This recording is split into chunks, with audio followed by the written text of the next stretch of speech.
Hello, welcome to Working Dragon Mystic, where we discuss real metaphysical and occult content so you can manifest real and tangible results in your life.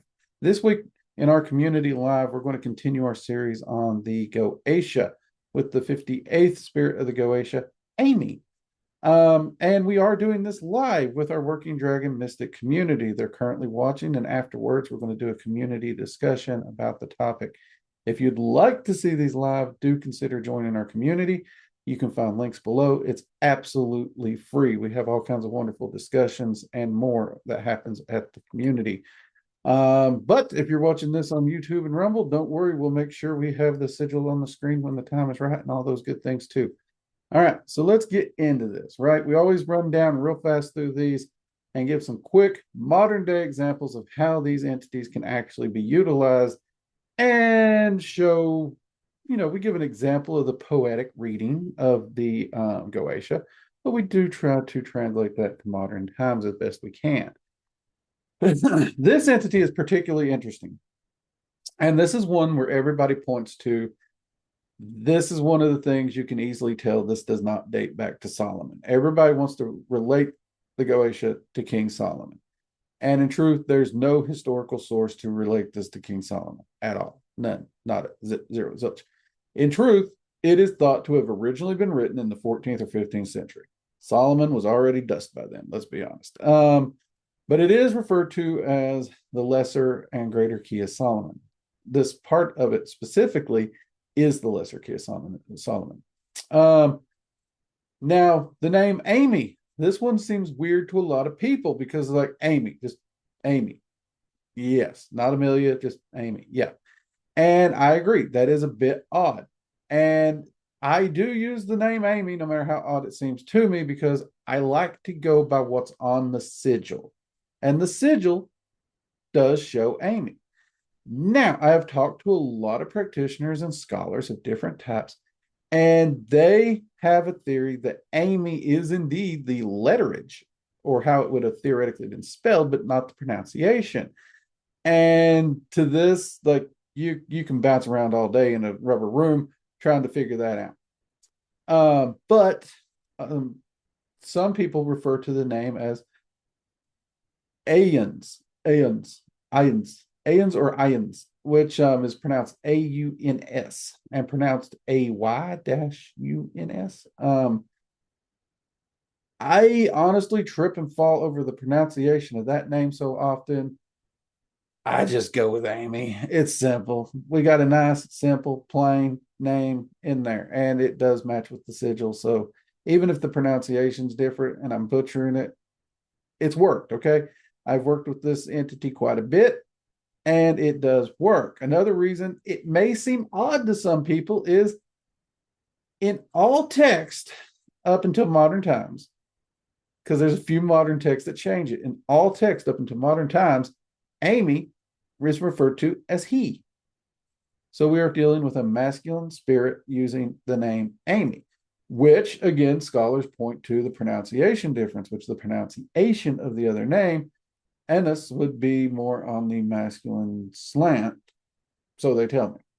But potato, that's not really as all that important. It's interesting little things that you could go down a rabbit hole to research. But we are going to go with what I can pronounce, and that's Amy. So the 58th spirit of the Goetia. In the Goetia, the appearance of this particular spirit is he appeareth at first in the form of a flaming fire, as opposed to a coal fire, I guess. But anyway, but after a while, he putteth on the shape of a man. That is the appearance in the Goetia. Not a lot of details other than starts off, shows up as a fire. Later on, during the working, will take the shape of a man. Pretty straightforward, easy peasy. Gives a lot of details for the evoker or the practitioner to allow for to fill in during the ritual. And in truth, in my experience, this is one of those entities that they do like to alter their presentation quite often, different masculine features quite often. And I mean, pretty much you can go height, you can go weight, you can go skin tone, you can go hair. facial hair, clothing styles. Like I've seen it run the gamut. I haven't found any pattern it runs the gamut so big, which is kind of cool. Um, the closest thing to a pattern I have seen is if I'm doing any extended workings, like they tend to hold the form we start the working in, which I think is interesting. So if they show up looking like, I don't know, I can't think of a guy right now. Um, all right, let's say John Wayne. Let's say he shows up looking like John Wayne. Um, the entire time I'm working on that specific working, that's how they would appear. If I do another working, they take a different form.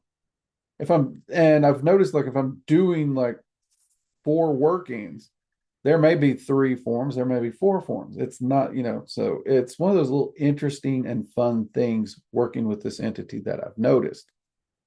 Does it necessarily help me in my practice? Maybe, maybe not. It might help you. I've not noticed it helping me. I just find it interesting and fascinating when working with this entity. And it probably would help you to know that this entity can change their presentation daily if they like, or workingly as they present. All right. Now, most common associations with this entity. Let's get into that. First off, rank. We got another president in the Goetia here. Metal, Mercury, planet, Mercury, easy peasy. Color, orange, and element, fire. So we finally get one where the orange and the fire are lining up nicely there. I think we've had others. Original purpose in the Goetia for this entity was listed as wonderful knowing in astrology and all liberal sciences. Okay. A lot of people had trouble with this. I mean, I know a lot of people have trouble with this because, first off, liberal sciences can mean a lot of different things to a lot of different people based on perspective. And then wonderful knowing. What the frick is wonderful knowing, right? So yeah.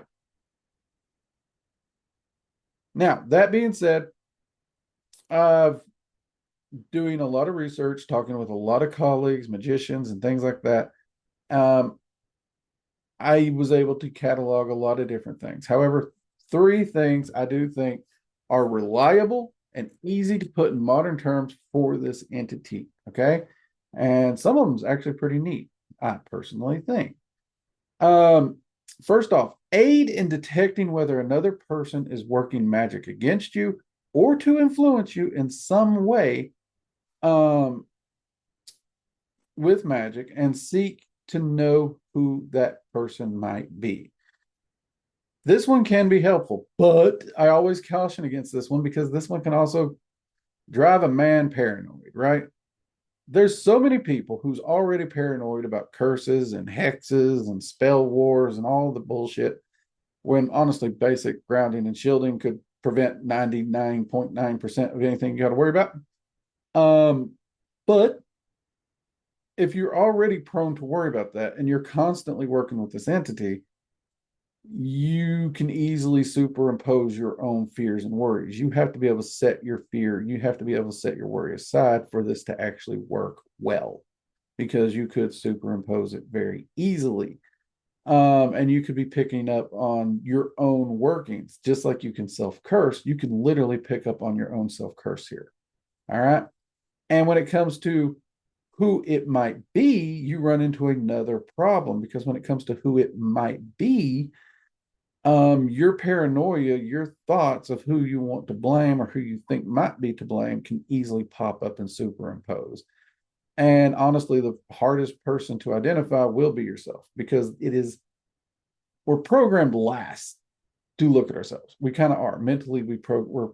Our brains are wired to not look at ourselves first, if you would. But so this one can be tricky. It can be useful, but it's also one that can easily lend itself to paranoia. And I would caution all magicians to be careful with that. I've seen it absolutely 100% destroy friendships because one person accused the other of spell working and there was no spell working done. The friend who was accused was able to easily prove nothing had happened. And honestly, when the person found out, they felt awful, but the friendship was done. Like there was no going back. So be careful with that one. Okay. Next one. help excel in creative tasks involving writing, right?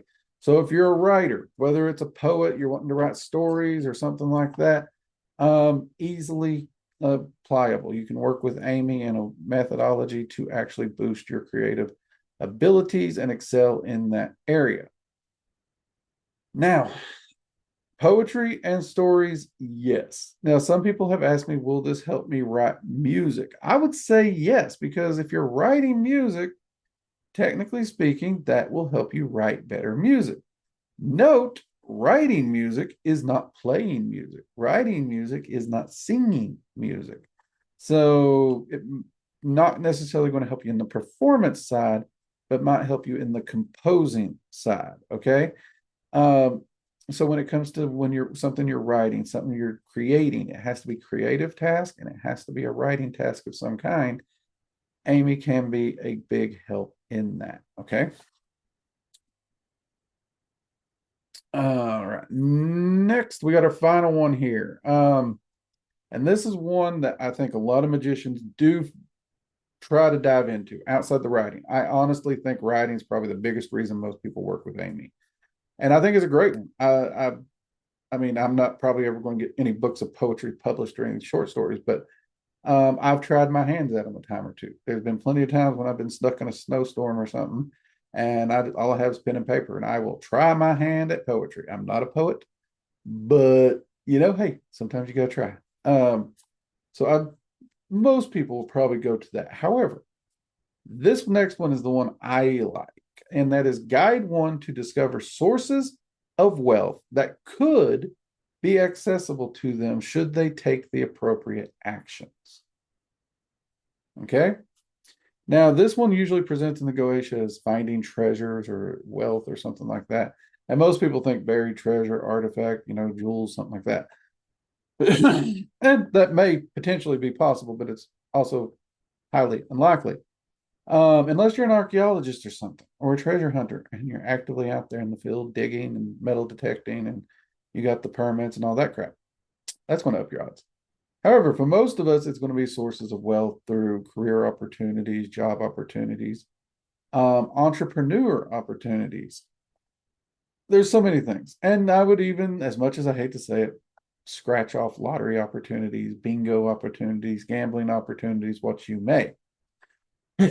However, let's be sure to focus on the second half.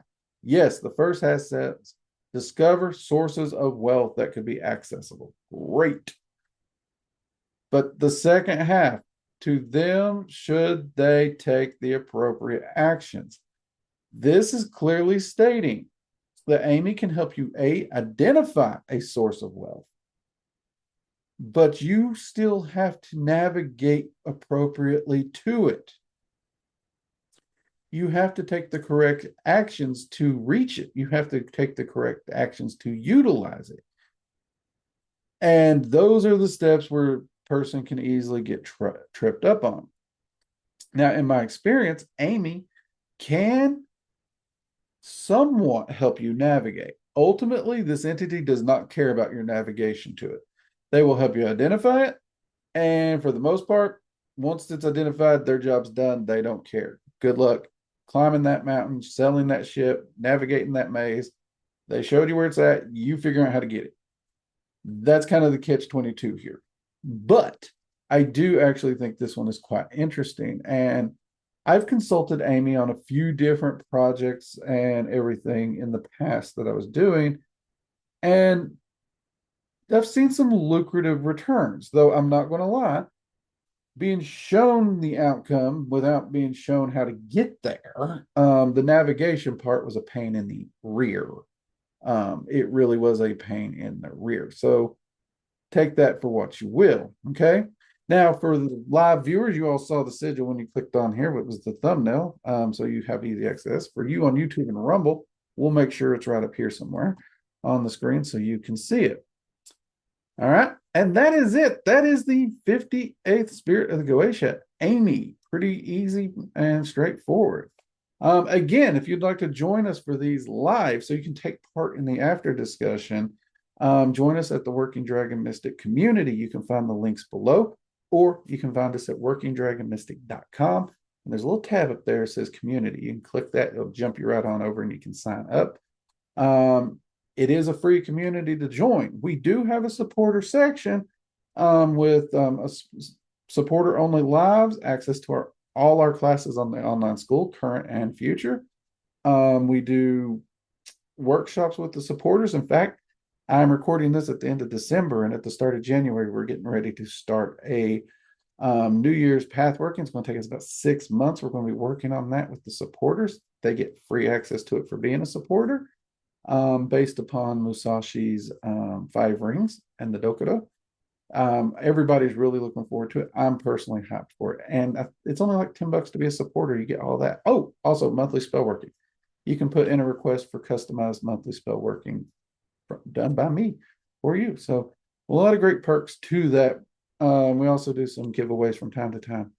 So if you're interested, consider checking us out. Like I said, join the community, free. Consider being a supporter if you like. We definitely love your support. All right. Until next time, everybody, I'm Drake. This has been Working Dragon Mystic. Take care. Bye-bye.